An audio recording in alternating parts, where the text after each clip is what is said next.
Hi friends, Rashmika food vlog. ಹೊಸಬ್ರು ನೋಡ್ತಿರೋರೆಲ್ಲರೂ like ಮಾಡಿ, subscribe ಮಾಡಿ, ಬೆಲ್ ಐಕಾನ್ನ ಕ್ಲಿಕ್ ಮಾಡಿ.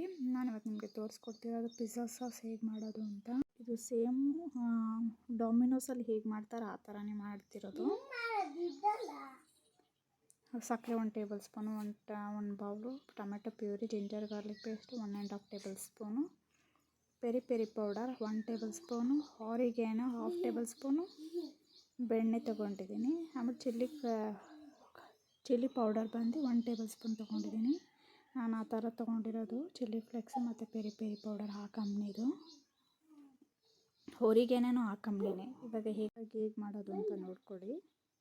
ನಾನು ಕಡಾಯಿ ಇಟ್ಕೊಂಡು 2 ಟೇಬಲ್ ಸ್ಪೂನಷ್ಟು ಆಯಿಲ್ ಹಾಕ್ಕೊಂಡಿದ್ದೀನಿ. ಹಾಗೆ ಬೆಣ್ಣೆ ಹಾಕ್ಕೊಂಡ್ರೆ ಇದು ಒಂಥರ ಸಿಡ್ದಂಗೆ ಆಗುತ್ತೆ ಅಂತ. ಬೆಣ್ಣೆ ಫುಲ್ ಕರಗಬೇಕು.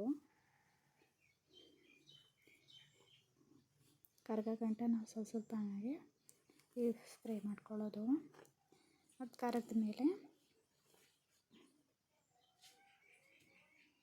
ನಾನು ginger garlic paste 1.5 tablespoon ಹಾಕ್ಕೊತಿದ್ದೀನಿ.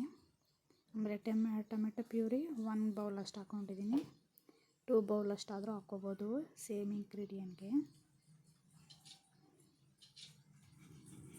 ತುಂಬ ಚೆನ್ನಾಗಿರುತ್ತೆ ಫ್ರೆಂಡ್ಸ್.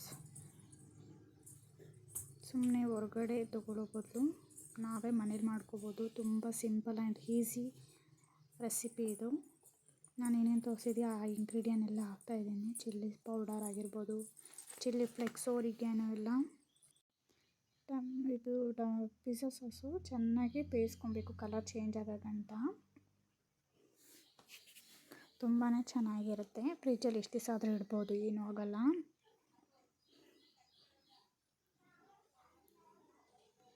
ಈ ಥರ ಇರಬೇಕು. ಈ ವಿಡಿಯೋ ನಿಮ್ಗೆ ಇಷ್ಟ ಆಗಿದ್ರೆ ಲೈಕ್ ಮಾಡಿ, ಸಬ್ಸ್ಕ್ರೈಬ್ ಮಾಡಿ, ಬೆಲ್ ಐಕಾನ್ನ ಕ್ಲಿಕ್ ಮಾಡಿ. ನೆಕ್ಸ್ಟ್ ವಿಡಿಯೋದಲ್ಲಿ ಸಿಗೋಣ ಹೊಸ ವಿಡಿಯೋದೊಂದಿಗೆ. ಟೇಕ್